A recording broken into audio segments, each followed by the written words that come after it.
everyone, and welcome to the new Theola Gaming. This is going to be the new format for what we do on this channel from now on. We are going to be playing through, we're going to be watching games, and me and Adam here are going to be discussing them, what we thought of them, interesting ideas and so forth. Hello all. I'm afraid of you. We will be spoiling Bioshock Infinite as it comes up. So, I mean, I think that's be aware of fair. The that. game came out quite a few years ago now. Yeah. By no means a recent game. And it's a game that gains a lot from knowing what happens when you go through it. Like this scene, we have these two, well, I'll get to the two weird guys in a minute.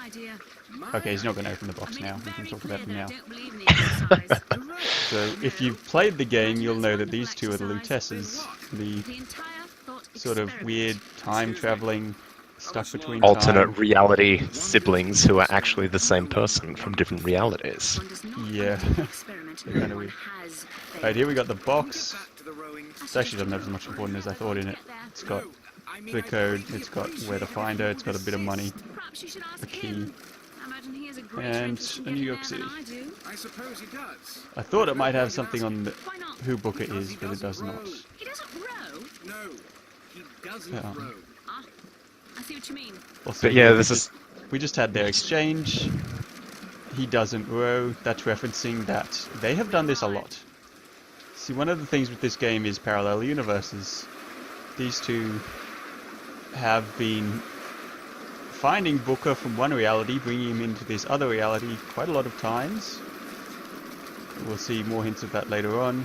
And in this Mr. Lutess there, do we even know their first names? It's Rosalind and Roberts, I believe. Cool, well, That's it, yes. Rosalind and Roberts. well, Robert there knows not to even bother asking because Booker will never row. So one of the themes is, or things that is mentioned more than a few times, is the phrase constants and variables. And when you're talking about multiple realities, some things remain constant and some things are variable, and I guess in this instance the fact that Booker doesn't row is one of the constants of this multiverse. I guess you're expecting me? Right, here we have a very important bit that you might not notice. This is kind of the crux of the game, really, and what differentiates Booker from his alter ego in this reality, Comstock.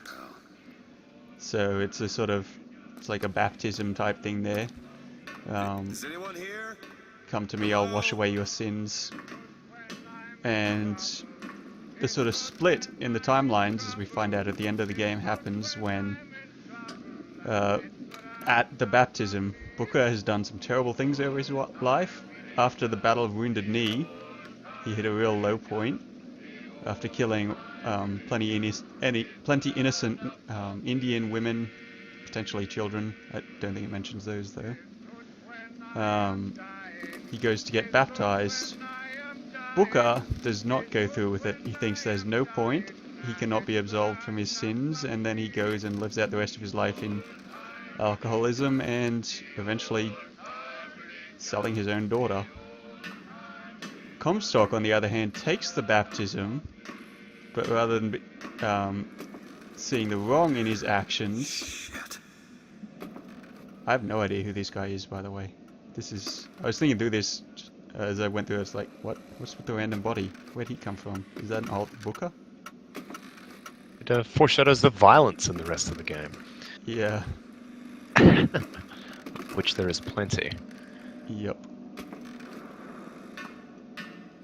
But yeah, Comstock, on the other hand, took the baptism to mean that he was completely clean. Well, it wasn't just the baptism, but he also came to come to see his actions as justified and began to even glorify them. We'll see that a lot, especially when we get to the museum segment. Wait a minute, that card. So while Booker, on the one hand, hated his actions, Comstock glorified his actions. And it made them two very different men, as we'll see. What in the world is... This is a pretty cool scene. Look at the trippy cloud horns and lights, which I assume is the tower coordinating with the flying city. We haven't mentioned yet. It's a flying city. I mean, we've mentioned the end of the game. I know. I mean, I feel that this video is probably best not to be your first exposure to Bioshock Infinite, because A, we're spoiling everything, but we're spoiling everything out of order, so it'll just be confusing. Yeah. And it's a very good game. I'll probably upload, because I'm making, this is all pre-recorded beforehand.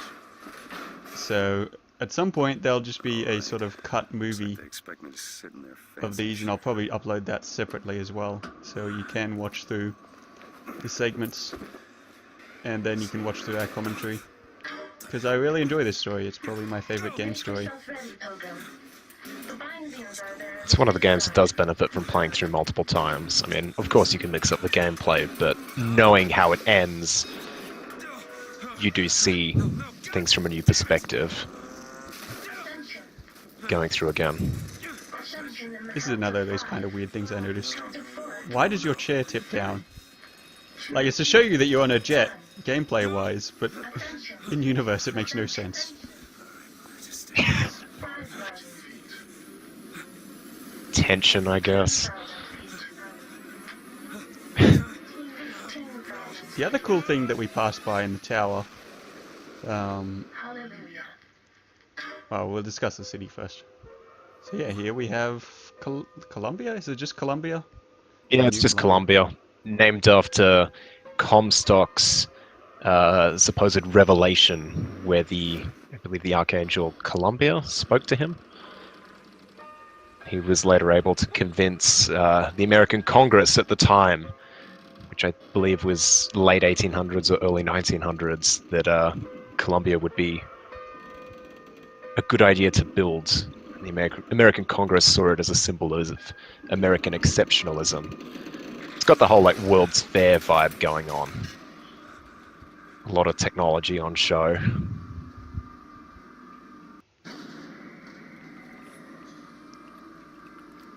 So how, Much more. like, just realized, Booker and Comstock are clearly not the same age. So I take it this is younger Booker brought into this alternate reality with older Booker, which is also somewhat in the future, because we're 1912 at the moment, I'm pretty sure. That's what the date said. So I believe part of the motivation for the story was that Comstock was rendered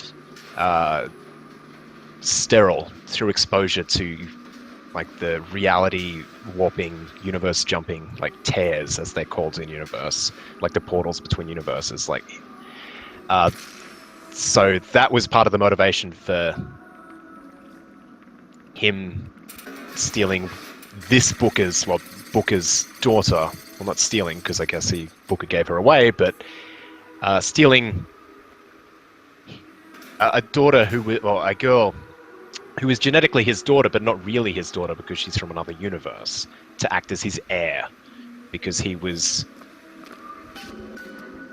by exposure to this technology. Right, so here we're stepping out into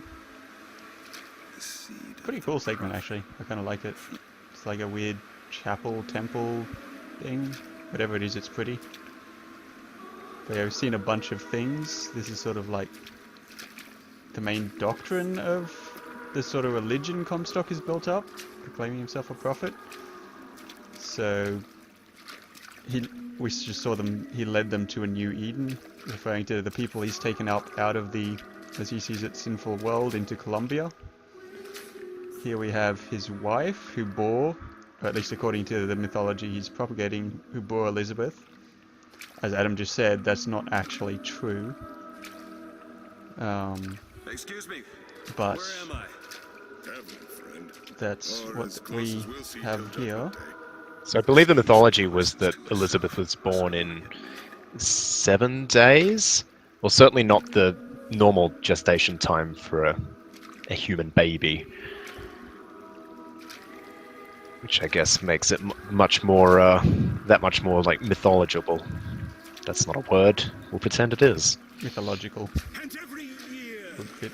on this day of days, we recommit ourselves to our city and to our prophet, Father So here we have a little hint of city life where once a year everyone comes and recommits themselves to Comstock and the city. So it's a sort of, here's our sort of first hint of how linked the sort of political and religious life is in the city. But not accept the 3 golden gifts of the founders, it would have been enough. If the prophet had just accepted the 3 golden gifts of the founders, And this here is also talking about what what Comstock's done and part of his mythologizing of it. So the 3 gifts of the founders, referring to the founding fathers. Comstock's taken that American exceptionalism type thing we had. He created New Eden, not New Eden, this, Columbia. Columbia. Stuff is moving really fast here. And now it's talking about his participation in the Boxer Rebellion, or in fighting against it. So this was Colombia. Colombia seceded from the United States when it caused an international incident by taking part in an international conflict. And then the United States called it back, and it refused. And he also references at the end the ongoing battle they have with the Vox Populi, which, if you know Latin, voice of the people, they're basically communists. Or actually, we don't really even see what they're about in this. They're kind of just enemy trying to tear down the system, rebels. But essentially they're a group of perhaps more working class people or people of color who, in this ultra-nationalistic and very racist society of Colombia, don't agree with what is the status quo.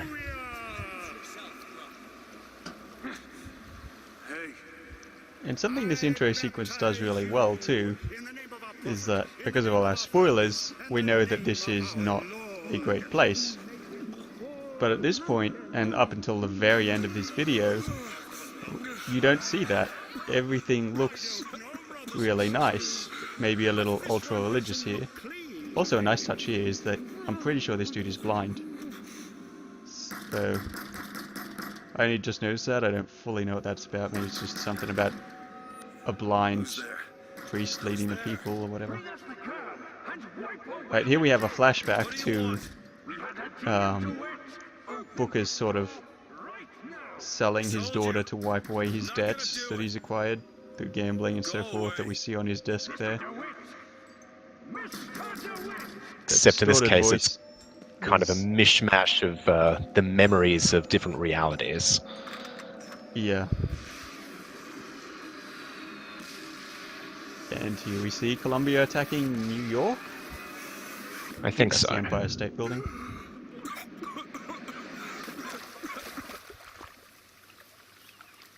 But yeah, as I was saying, everything is really nice, and we'll see that in a minute as we walk around the town. It's a sort of idyllic 1920s America. That idiot priest needs to learn the difference between baptizing a man and drowning one. And now here we get the rundown of I need to find a their landmark beliefs and figure out in where the hell I am. the sort of religious acceptance of American founding. So you've got Washington, bearer of the sword. He's the one who gave strength and military strength to build America. Jefferson gave them the laws. He's the scroll. He's the sort of great judge. And Franklin on the other side gave them industry, technology, and so forth. And they sort of seem to act like saints, as you will come across 3 dudes praying to them in a minute here. Also hummingbirds. Hummingbirds were really cool. Were? I think they continue to be cool, don't they? It's true. So is there anything to be said from the forced nature of the baptism? Given that you have to accept it to proceed in the narrative. So that I may hold fast against all invaders. I'd say so, yeah. Father Washington, Oh, also, hear my prayer. it actually does damage you. Check out the health in the top left. Rebel against ignorance and tyranny. But yeah, Sure. Share with me your wisdom and let the light of your like for good one, a judgment forced shine like a beacon baptism through the is kind darkness. of Father Jefferson, hear my prayer. symbolic of a very sort of, By the sword. like, this is not And the scroll. optional belief in this And the city. key. To get into the city at Amen. all, you have to... Baptism is a symbol of cleansing, of leaving behind your old life and devoting yourself to a new reality, which is Christ's rulership and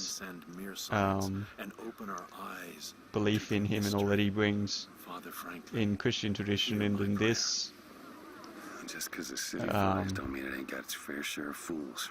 well, All right.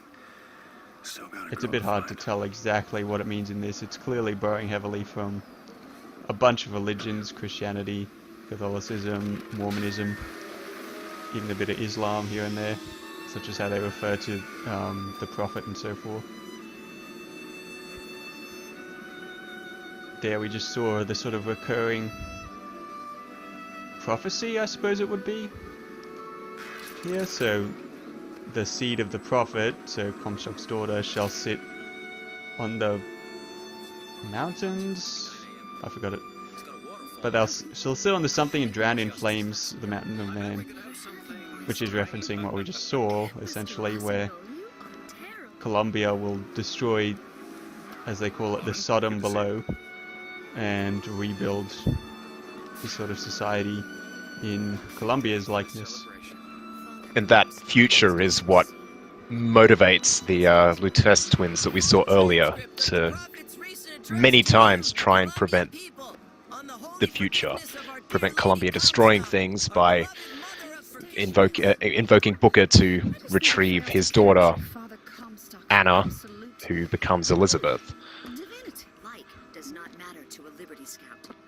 There's no room for preference. And his Booker's arrival has been turned into a sort of prophecy by Comstock. If anyone arrives in the city with the initials AD tattooed or scarred upon their hand, then they are essentially the Antichrist.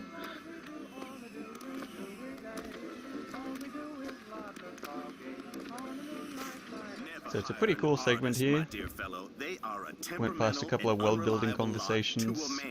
So I like the lady talking to her son on the grass. No, to be a Liberty Scout, you have to forget all freedoms and go do your duty. Which is just one of the nice little ironies that you sort of have in this city. The people talking about the statue mentioned that Father Comstock is viewed as divine, which I'd imagine is pretty easy to do when they can see the future. Yeah. This whole beginning bit is just standout environmental storytelling. I mean, you don't have to partake in it, but it certainly builds the world as you walk through it. Here we have a nice little framed view, walking down the sunlit street. You've got children playing in the water.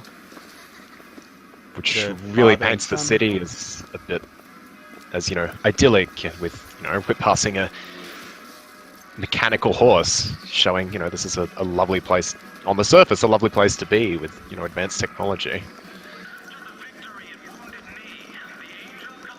Here we have this sort of condensed history. Comstock sees the angel and gets the idea to create the Great City. Then he creates the Great City, leads the people there out of the Sodom below, and then the child is born to carry on Comstock's legacy.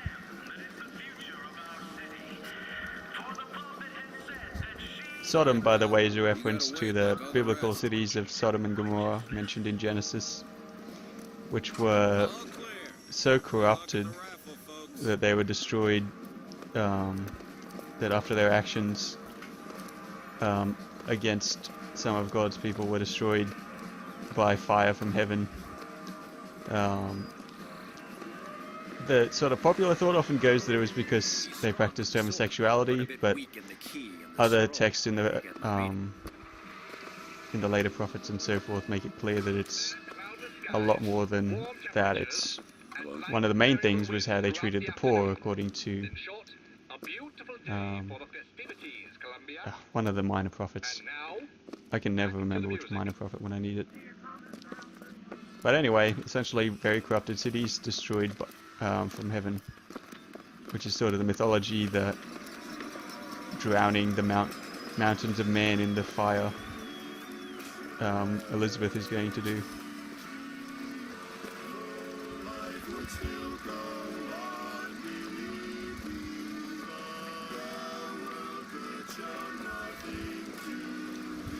Here's one of these sort of anachronisms of the world, in that it's certainly not a song from that era, but the in-universe explanation is that Elizabeth's power, which stems from her when she was kidnapped, part of her finger was caught in the closing portal and remained in the other universe, so she can open these portals by virtue of being in two universes at once. And so these portals open spontaneously through the city, and music wafts through from future eras, and this was kind of capitalized on by some of the men of industry in the city. And John, I do not want to be some character out of I Married a Vox Populi. Now, do I?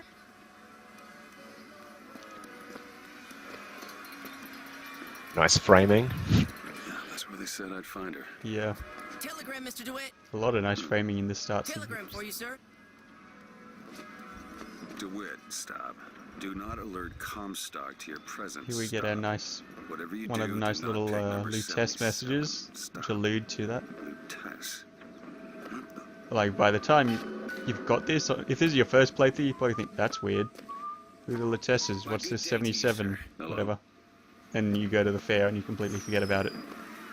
But it's pretty important, because that's the number you will pick out at the raffle, which leads to you getting discovered and shooting people, instead of this whole game being walking around the city.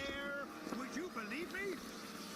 Well, friends, I am here today to tell. Those are no flights. Yeah, there was many people lamented the fact that this game Let me through here, pal. was very, or continues to be very violent, and that one of the notions is it might have been better as just a what the so-called walking simulators, which is often used in a derogative sense, but I can see arguments for and against, because it is, underneath its beauty, there is a case can be made that it fits. Yeah, I do think, like, the sort of violence underlying the city and how you see that in the gore and combat and so forth. Like, it might be a bit excessive, but I do like that sort of idea, that sort of contrast in it all. Because, I mean, the whole, the fork in the universes essentially begins because Booker was a very, and continues to be a very violent man. And it sort of feeds into, like, both the history of this city and America as a whole too, in that this sort of American 90s, 20s ideal was built on things like the massacre at Wounded Knee, like wiping out the Indians to open up land, gain resources, so forth, fighting with China and the trade and sort of enforcements made on East. So sort of Siege of Peking was mentioned earlier. That's what I was looking for before. And Booker's own past, so he was a Pinkerton agent. Well, he was a veteran first. He served at Wounded Knee, as I mentioned, and in Peking. But he was also a Pinkerton agent while he was... That's sort of what he did, apart from drinking and gambling all his money away. And they were a sort of old detection... Started out as a detective agency. Started... Private security as well. Yeah, at the start they were a detective agency, did a lot of tracking outlaws in the Wild West sort of areas. But then eventually became a sort of private security firm, and they did a lot of forcing workers to get back to work, sort of violent, breaking up, what do you call it, strikes, breaking up strikes and so forth. And I think that's sort of the aspect they're getting at with Booker, that he's not a great guy, he's done a lot of bad things. Guessing that don't mean me. And he's sort of... whether he just wants to get his daughter back, or whether he does have this idea of he wants to clean away his past, he wants to be free of his debt. With just a whisper, they're all ears. And here we have our other unexplained magic. Just very advanced future technology, Jesse, obviously. Yeah. It's cool, it makes the shooting slightly less dull and whatever. We're already in a floating city that uses like quantum bubbles or something, so... I do have to admit though, I was not a massive fan of the gameplay in this game a whole lot. But anyway. Heads. Or tails. Come on, let me through. Heads. Or tails. Another appearance from the enigmatic Lutesses. Heads. Back to our constants and variables. I never find that as satisfying. Chin up. As we see here that Suppose it is. Booker has obtained heads in 122 different universes. Is it that time of year already? The day comes so soon. There we have a little doll and a kind of creepy children's song about the big guardian bird thing. That Songbird, keeps that's what it's Elizabeth... Yeah, Songbird, who keeps Elizabeth locked in her tower. I mean, he's sort of her own... He's essentially her only friend, but he's also her captor. Also mentioning, those two there are mentioning Lady Comstock's suffering. That things aren't all they seem with her, that she's gone through a lot in her life, and she's also most known for her forgiveness. We sort of heard that earlier around the statue too, and on the sermon.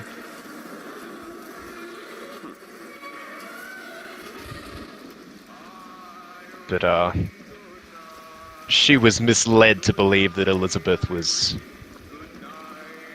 and then forced to kind of keep the secret. We also saw the statue there change from a male Lutess to a female one.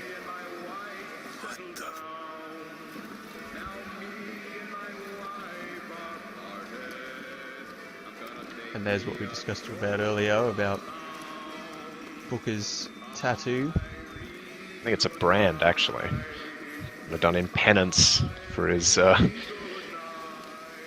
decision to give his daughter away. And AD is Anna DeWitt. Just more or less spoiling it all. Out with all the spoilers. But yeah, it's a pretty good hook the first time through it, because you don't know any of that. It's like, okay, what's AD mean? What's all this about?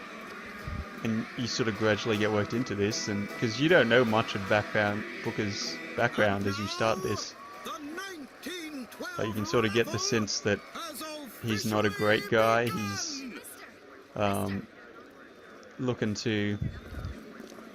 he's sort of trying to do this job, but he's got things in his past with like the baptism and so forth that you don't want to Silly? see. There's never a charge for the raffle.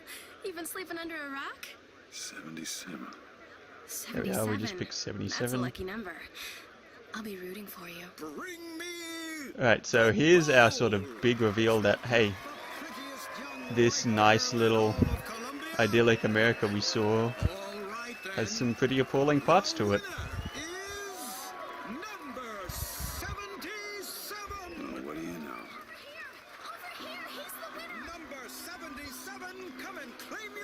So we won the raffle, and the prize for the raffle You missed to... prize in quotes here.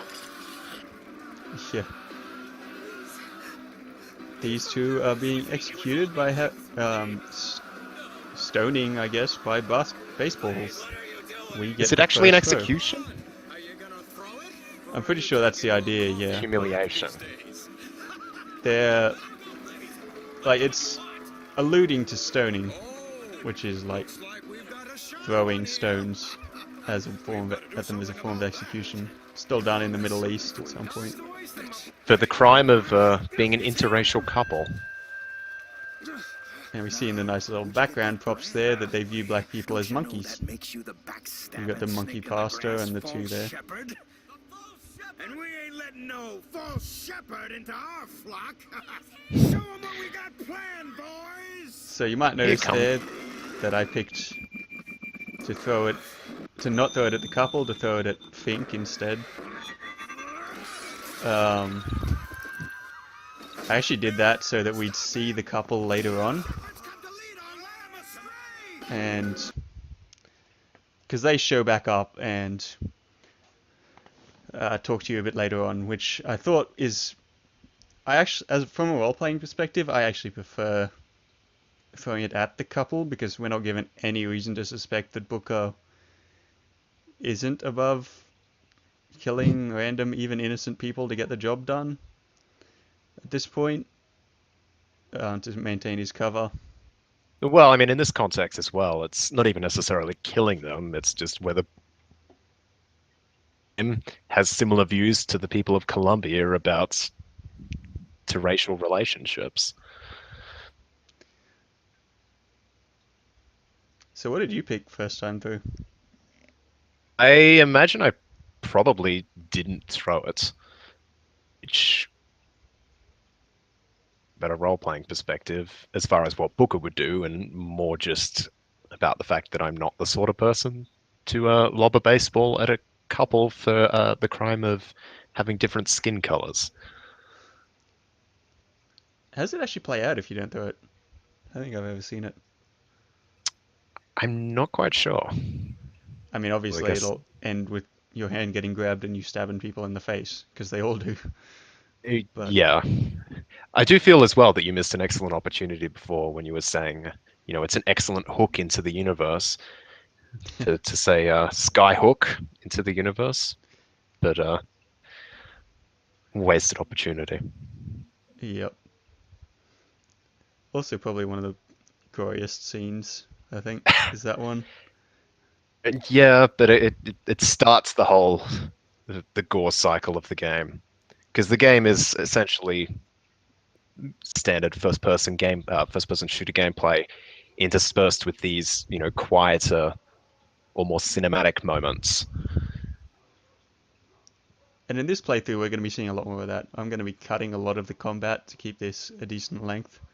I'll put snippets in now and then and show some of it just to show off the combat, but for the most part, like, it's a shooter, you have powers that are sometimes cool, often underwhelming, and as I said, I wasn't a huge fan of it. It's the quieter moments in the world and the story that really drew me in more than anything else in it.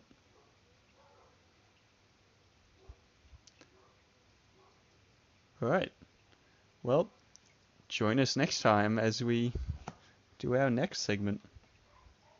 As we continue to discuss a game that came out 4 years ago. Keep up with the times. That's because you haven't played Primordia yet.